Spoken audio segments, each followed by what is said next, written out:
No matter who you are, or where you live, you have, at some point in your life, served as the host to a parasite, any organism that has a relationship with another organism where the first one gets a benefit and the other pays a cost. Dan Riskin, biologist and expert on the Animal Planet series Monsters Inside Me, tells Mental Floss. These relationships can be very short, like a mosquito biting you and then taking off, or they can last for decades, or your whole life. Ahead of the new season of Monsters Inside Me, which premieres on October 15th, we asked Riskin to come up with a list of 5 parasites you really don't want to host. When making his picks, Riskin went for the most common and the least common, then filled in with different parasites in between. He wasn't lacking for creatures to choose from. More than half of the animal kingdom, he says, consists of parasites, which have been hugely influential in the history of humankind. Read on to be terrified and amazed. 1. New World Screwworm. Cochliomiahominivorax. This nasty little parasite above made news in the U.S. last year when it infected a herd of rare key deer in the Florida Keys. That outbreak, thankfully, is over.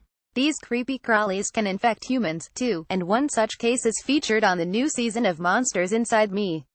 This family went to Colombia to volunteer at an orphanage, Riskin explains. Near the end of the trip, the daughter had gone to a water park and came back with a sore on the side of her head.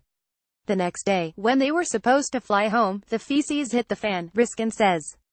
The sore became incredibly painful and started pussing, and the family had to decide should they stay in Colombia or go home. Ultimately, they got on the plane. Once back in the States, they took their daughter to the ER, where she was given a haircut that allowed doctors to see the mobile larvae, aka maggots, in her head.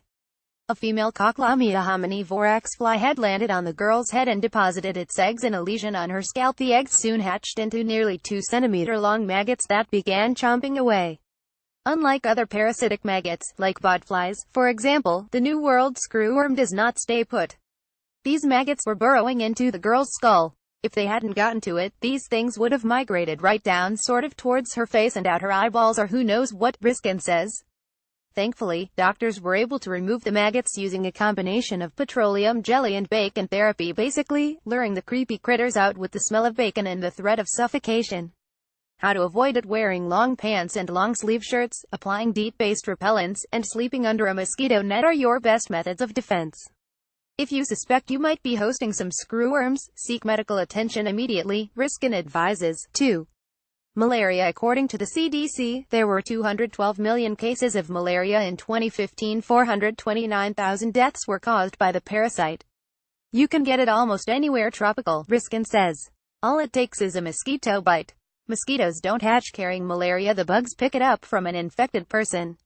Once inside the mosquito, the malaria parasite takes up residence in the insect's salivary glands. When the mosquito bites somebody else, it squirts a little bit of spit into them to help keep the blood flowing. That's what causes an itching mosquito bite. It's a reaction to that spit, but they can also be spitting these parasites into the next person, Riskin says. In humans, the parasites hang out in cells in the liver, then make their way to red blood cells, which they make explode, spreading more parasites that invade more blood cells.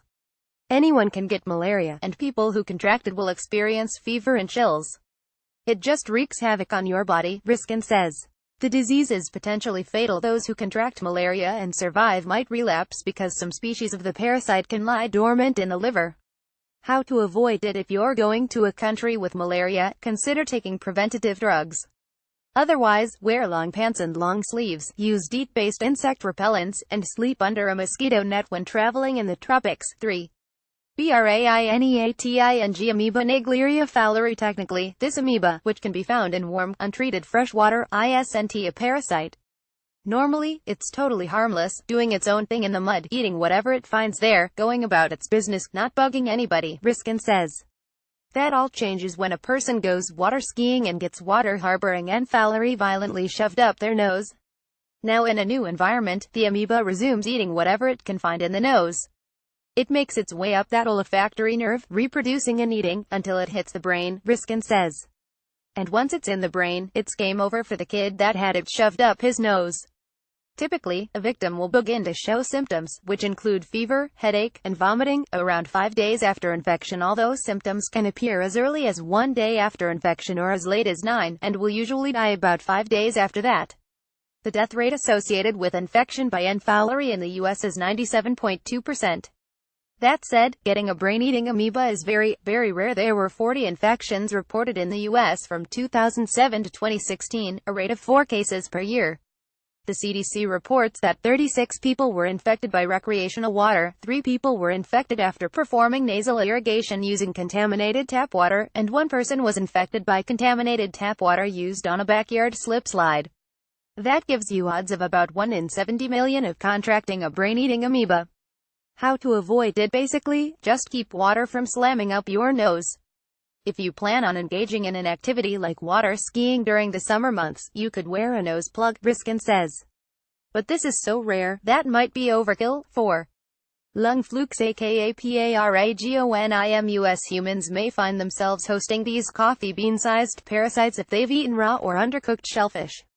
As the crab gets digested, the lung fluke larvae are released, and they move through your body and go all over the place, Riskin says. Typically, they tear through the abdominal wall and diaphragm to get into the lungs. People infected with lung flukes may experience abdominal pain and a fever. Eventually, they'll begin to cough up blood laden with eggs.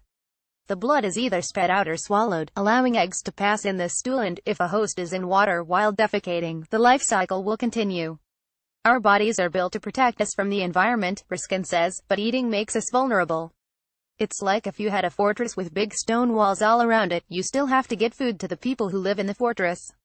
And so, every once in a while, you have to open the gate and let all these ox carts come in and then close the gate. And then, you've got to hope that there is no Trojan horse. Untreated, lung flukes can live in the body for 20 years, according to the CDC. Thankfully, once an infection is identified, medication can wipe the infection out. How to avoid it? This one's easy, just don't eat raw or undercooked shellfish. 5. Elephantiasis aka lymphatic filariasis. This condition is caused by several species of roundworms like malaria. These roundworms thrive in the tropics and are transmitted by mosquito. Once in your body, the roundworms set up shop in your lymphatic vessels, small, one-way tubes in your body that drain liquid away from tissues, and can live there for decades. They're cloaked like a Klingon bird of prey, Riskin says. The immune system doesn't even know they're there. At least, not until the worms die. Once they're dead, the cloaking mechanism doesn't work anymore, Riskin explains. Then your body's like, whoa, we've got an invader. Your body sends white blood cells to the site where the bodies of the roundworms have piled up. The problem is their bodies have clogged the very vessels meant to drain the liquid away, causing limbs to swell. It gets more swollen, and the body sends more fluid, and that area gets puffier, Riskin says. This just keeps happening, and there's no way to drain. The draining system is busted. The parasite infected 120 million people in 2000. According to the World Health Organization, 40 million people were disfigured and incapacitated by it. While medications have little effect on adult roundworms, there are drugs to help and prevent transmissions to others. In 2015, the scientists who developed a treatment that could prevent infections for around a year won the Nobel Prize for Medicine alongside another researcher who developed a novel malaria therapy. How to avoid it? This mainly affects people in Africa and Asia, so if you're traveling there, wear long-sleeve shirts and pants, liberally apply insect repellent, and sleep under a mosquito net. A new season of Monsters Inside Me begins October 15th at 9 p.m. on Animal Planet.